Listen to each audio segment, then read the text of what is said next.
Hey, how's it going out there? In this video, I'm going to review how one can petition their mother or father for a green card who's here in the United States. My name is Rodrigo Canido. I'm an immigration attorney and I do videos on different immigration topics and how to get legal status here in the United States. So if that's something that interests you, feel free to subscribe to this channel.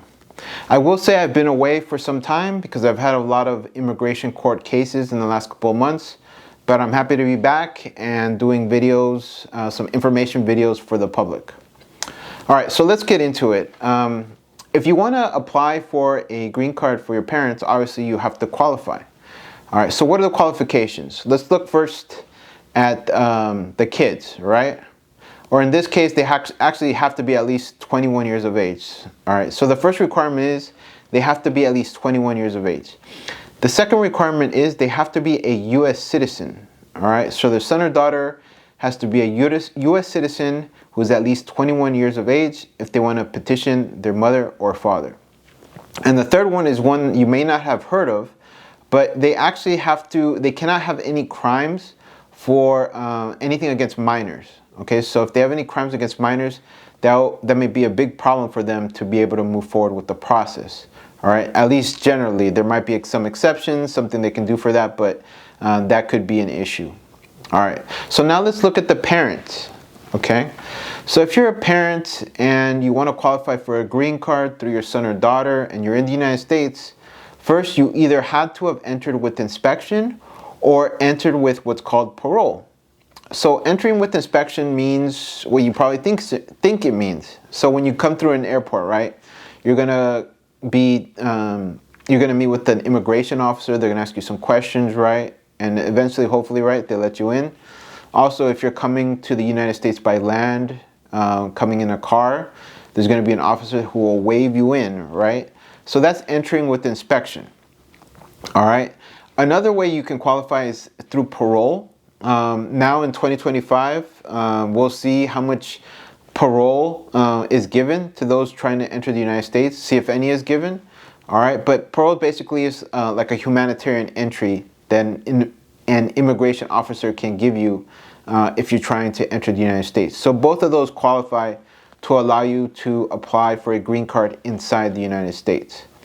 Okay, it's important to know that once you've entered the United States, if you've overstayed, okay, and you work without authorization on the last time that you've entered the country, you actually can still qualify for a green card. So just because you overstayed your visa and you may have worked without authorization, you may still qualify to apply for a green card.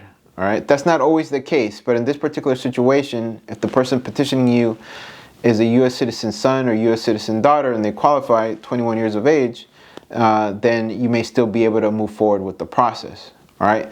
If you have a history of immigration issues, maybe you have other entries in the past where you've overstayed or committed other immigration violations, then that can complicate things and it might be worth it for you to speak with an immigration attorney to make sure you're eligible.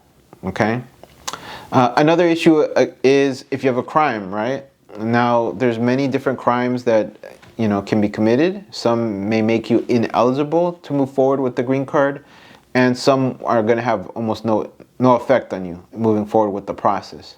So if you have a serious crime or you have a crime you're not sure about, then that's also a situation where you might want to talk to an attorney to see if it's worth it moving forward with the process, even though you have a crime in your past. Okay.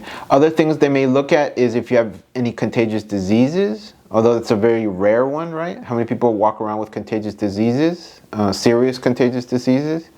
Okay. So those are some of the basic requirements. Entry with inspection, don't have any crimes that will make you ineligible, don't have serious immigration violations. Again, the one exception is entering and overstaying like a visitor visa and then working with authorization. You can overcome that, but others you might want to talk to an immigration attorney with. You might want to talk to an immigration attorney about. All right, but let's say you qualify, right? So the next step in the process would be the forms. So there's going to be 3 forms that you're going to need to fill out. One is the I-130, which is actually the petition, or your son or daughter would fill that out and sign it. The next one is the I-45, which you fill out and sign. And the last one is the Form I-864, which is also known as the Affidavit of Support. And that's the one your son or daughter would fill out and sign as well. Okay? There's also fees, as you can imagine, right? With immigration, there's going to be fees involved. So for the I-130, I believe the last price, it's currently going for $675. All right, this is the petition. And the Form I-485 is currently, I believe, $1,440. So through the years, these prices have gone up, okay? But that's what the current price is as of the time I'm making this video. All right, so on top of the forms, you also need to submit evidence, okay? So what type of evidence do you need to submit? All right, so one is obvious, like a birth certificate, right? So the petitioner should submit their birth certificate, because generally speaking, the birth certificates contain the name of the parents, right? They list them there, at least the ones I've seen here in the United States. You also should submit a birth certificate of your parent, all right?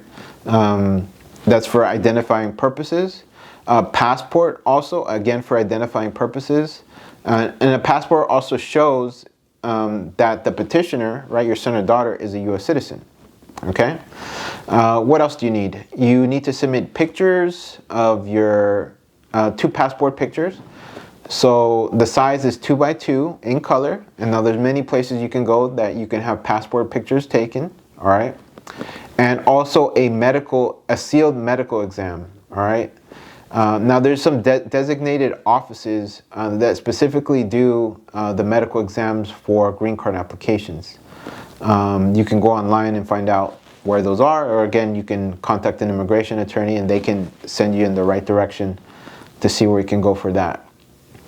Okay. One other piece of evidence that you should submit is evidence of how you enter the country. So if, say, you entered on a visa, at least more recently, then there should be a place you can go online to find information for your I-94, okay? So the I-94 document shows your entries and exits in the United States. So you would print out a copy and send that with other supporting documents if you entered with the visa. And as I mentioned earlier, if you got what's called parole, all right, you should have some type of document that says you got parole, all right? So you need the document, you need the proof to show that you actually were given parole to enter the United States. So you'd submit a copy of that if that's how you enter the country. Okay, so those are some of the supporting documents you need. Specifically, I would add for the affidavit of support. Okay, you should also submit the tax returns of your son or daughter for the most recent tax year. So right now, as at the time of this video, it's 2025, right? January 2025. So we don't have to do taxes until April, right? So right now, you could still submit your taxes from 2023. But once we get to that filing date in April, you need to submit taxes from 2024. The petitioner does, your son or daughter. And if they work for a company, they should also submit their W-2s, all right, if they work for a company. All right, so those are some of the supporting documents you need. So you put all that together, your forms, your supporting documents, you put it all in one envelope, and you'd send it to USCIS by mail. At least that's how I generally do it. Okay? I think it's pretty straightforward. Once you submit those documents, you're going to get a receipt, and then eventually you should get a notice to have your biometrics taken or have your fingerprints taken. And unless you've already filed something in the past and immigration already has your biometrics or your fingerprints from a previous application you filed. That happens sometimes as well. All right. But assuming you didn't do that and you're filing with immigration for the first time, you're going to have a biometrics appointment. You're going to go, all right? And then after you go, you're just going to wait. And then you play the waiting game, all right? So that's generally the process to apply for a green card for your parents. If you need assistance with this, my contact information is below. But besides that, thank you so much for watching. I hope you got something out of this video.